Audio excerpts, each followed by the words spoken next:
अष्टम स्थान में बुद्धदेव। भावाश्रय फलों के अनुसार मंत्रेश्वर महाराज कहते हैं कि अष्टम भाव में बुद्ध हो तो मनुष्य दंड नेता होता है, मतलब जज वगैरह, अर्थात उसे राज्य में ऐसा अधिकार प्राप्त होता है कि वह दूसरों को दंड दे सके। ऐसा व्यक्ति बहुत विख्यात, दीर्घायु, अपने कुल का पालन करने वाला और श्रेष्ठ व्यक्ति होता है।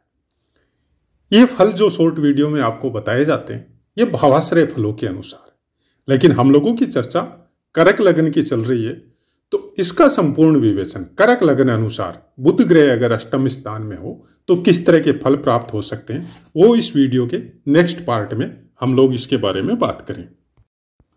जय माता की मित्रों, आज चर्चा करते हैं करक लगन में अगर बुध ग्रह आपके अष्टम स्थान में हो तो किस तरह के फल प्राप्त हो सकते हैं।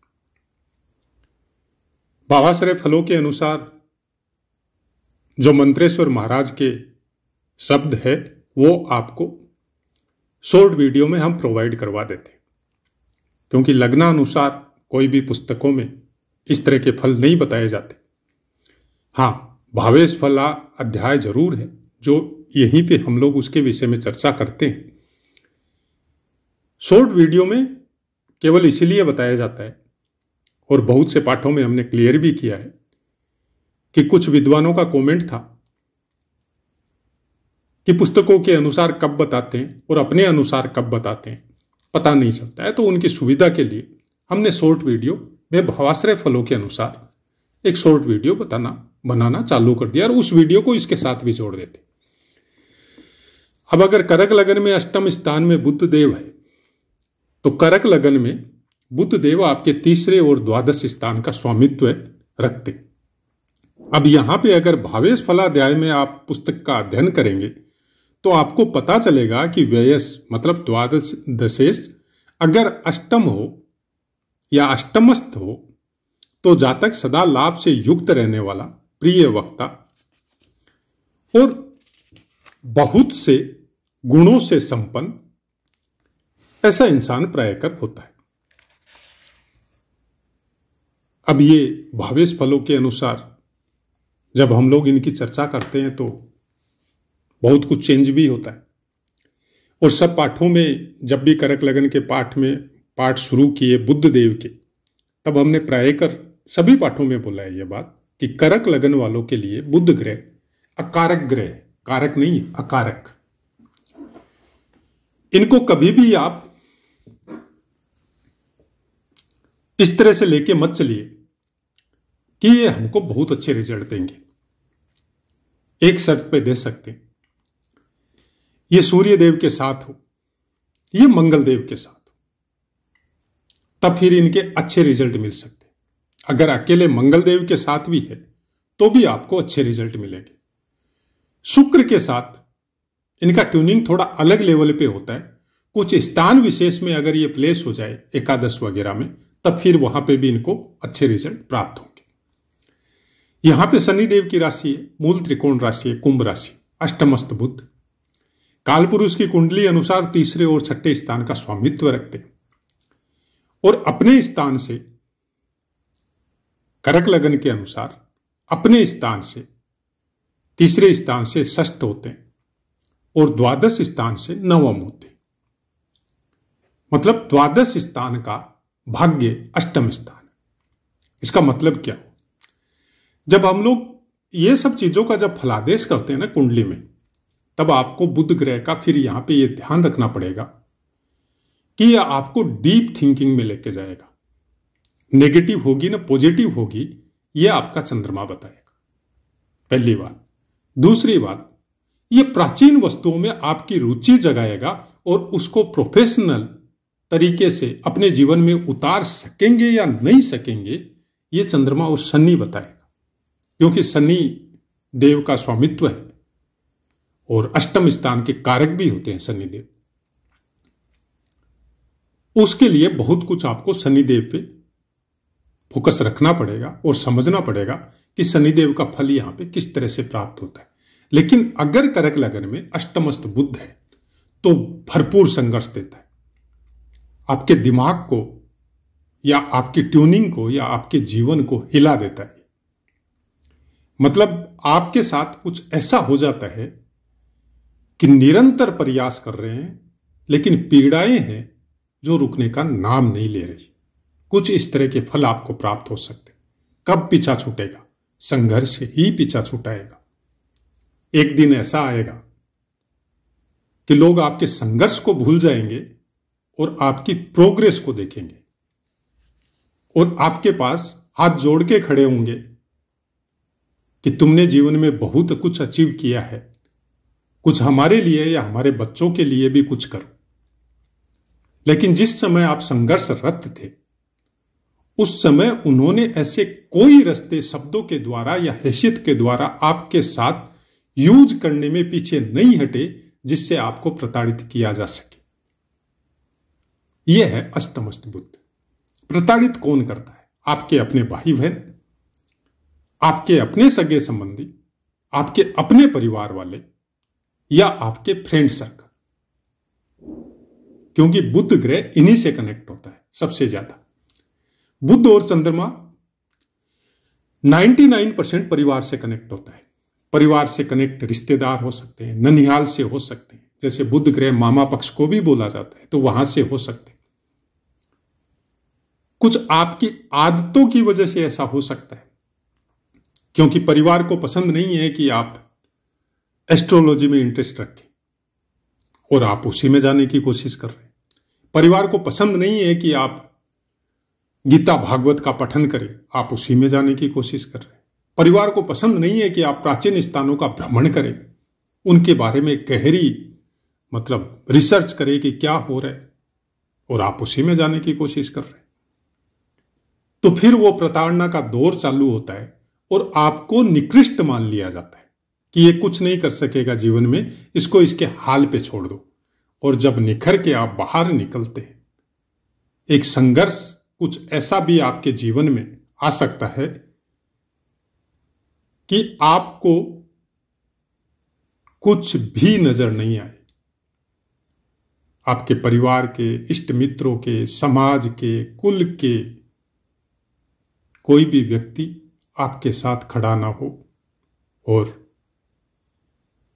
आप ये सोच लें कि संसार में केवल हम हैं और अगर कहीं ईश्वर है तो वो ही है, वो ही बचा सकता है। ऐसा कुछ आपके जीवन में घटित हो सकता है।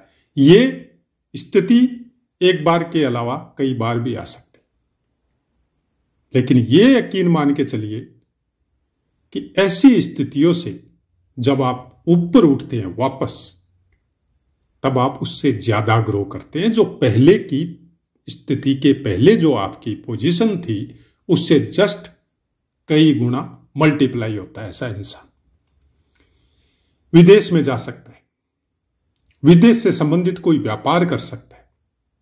विदेश का मतलब यह नहीं है कि आप अपने देश की सीमा को छोड़ो, नहीं, आप अपने घर से 1000-2000 किलोमीटर दूर जा सकते हो। उसी को विदेश भी बोला जाता है। कोई समय, जैसे हम आसाम में रहते, कोई समय यह बोला जाता था कि राजस्थान का आदमी या सूरत का आदमी या गुजरात का या बॉम्बे, महाराष्ट्र, हरियाणा, पंजाब, उन सब का आदमी अगर आंध्रा में, आसाम में, इधर में आता है तो उसको विदेशी बोला जाता था। उसका कारण भी था कि जब हम ही आते थे, शुरुआत जब हुई थी, उस समय यहां पहुंचने के लिए 5 दिन लगते थे और यहां से वापस घर जाने के लिए 5-6 दिन लगते थे। आज तो आप 4 घंटे में पहुंच जाते हैं। लेकिन बोला विदेशी जाएगा क्योंकि आपके घर से आप बहुत दूर आ गए। अपने जन्म स्थान से आपकी दूरी होगी, ये कंफर्म है, और आपकी प्रोग्रेस भी तभी होगी। ऐसा इंसान, शनिदेव का प्लेसमेंट अगर बहुत अच्छा हो तो बहुत बड़ी इंडस्ट्री का स्वामित्व लेके अपने जीवन में आगे बढ़ता है, या बहुत बड़ी एमएनसी वगैरह कंपनियों में बहुत ऊंचे स्तर तक जाता है। लग्नेश अगर बली है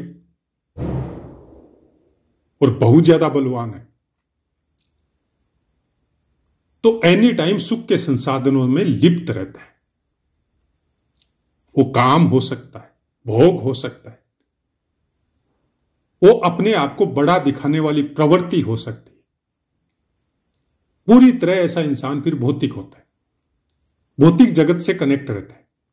बीच बीच में जरूर ऐसी इच्छाएं होती है कि वापस गहरे ध्यान में जाए, कुछ योगासनों में जाए, कुछ प्राचीन ज्ञान की खोज में जाए, लेकिन चंद्रमा बलवान होने से वो उस जगह फिर जाने नहीं देता, क्योंकि चंद्रमा का फल पूरी तरह भौतिक है, मन के कारक है। और हम लोगों के शास्त्रों में बहुत बार ये बातें बोली गई है कि ये शरीर ये मन रूप है, मन का रूप है। आप पूरी तरह जो भी चीज करते हैं, जो भोगते हैं, जो खाते हैं, जो प्राप्त करते हैं, उसका इफेक्ट शरीर पे कम और मन पे ज्यादा होता है। और एक प्राण शक्ति है जिसका प्रायकर हम लोग 99% आदमी तो जन्म से लेकर मृत्यु तक उसका आभास भी नहीं पाते। और आपको यकीन आए या नहीं आए, ज्योतिष उसी प्राण शक्ति को जागृत करने वाली विद्या है। आपने अगर उन ग्रहों को उस रूप में समझ लिया, अध्यात्म के रूप में समझ लिया, तो फिर वो पिक्चर आपके सामने पूरी तरह क्लियर हो जाएगी कि आप आए क्यों हैं, करना क्या है। आवागमन के बंधनों से छुटकारा प्राप्त करने वाली विद्या ज्योतिष है। ज्योतिष के ग्रह, नक्षत्र और भावों का अध्ययन प्रगाढ़ होता है, तब वेदों की वाणी समझ में आती, तब ही आपको गीता के श्लोकों के अर्थ तत्व रूप में समझ में आते हैं, अन्यथा बहुत मुश्किल है। गीता पढ़ना, भागवत पढ़ना, रामायण पढ़ना बहुत जरूरी है, क्योंकि जितनी बार पढ़ेंगे उतनी बार उन सब श्लोकों के अर्थ आपको भिन्न रूप में नजर आएंगे। इसी से आप अंदाजा लगा सकते हैं कि मन कितना प्रबल होता है, क्योंकि ये चंद्रमा हर समय चेंज होता रहता है। आज इस नक्षत्र में है, इस चरण में है, तो इस समय आपके भाव अलग है, सोचने की प्रवृत्ति अलग है, शब्दों का रूप अलग है। और ठीक 1 घंटा बाद में दूसरे चरण में जाएंगे तो तुरंत आपके भाव, थिंकिंग, बोलने की प्रवृत्ति सब कुछ चेंज हो जाएगी। इसीलिए जो भी वैदिक ज्ञान है, जो भी प्राचीन ज्ञान है, उसको जब बार बार पढ़ते हैं ऋषि मुनि संत महात्मा, इसीलिए तो बोलते हैं बार बार कि अनेक बार पढ़िए, तब जाके वो चीजें समझ में आएगी। यहां से ये आपके दूसरे स्थान को भी पूर्ण दृष्टि से देखेंगे, जो अपने मित्र सूर्य का स्थान है, वहां पर भी ये अच्छी दृष्टि से आपको धन के विषय में ज्यादा चिंतन करने की जरूरत नहीं पड़ेगी। धन का आवागमन निरंतर ये करवाते रहेंगे। तो आशा है मित्रों, पाठ समझ में आया होगा। अब अपनी वाणी को विराम देते हैं, आपसे आज्ञा लेते हैं। जय माता।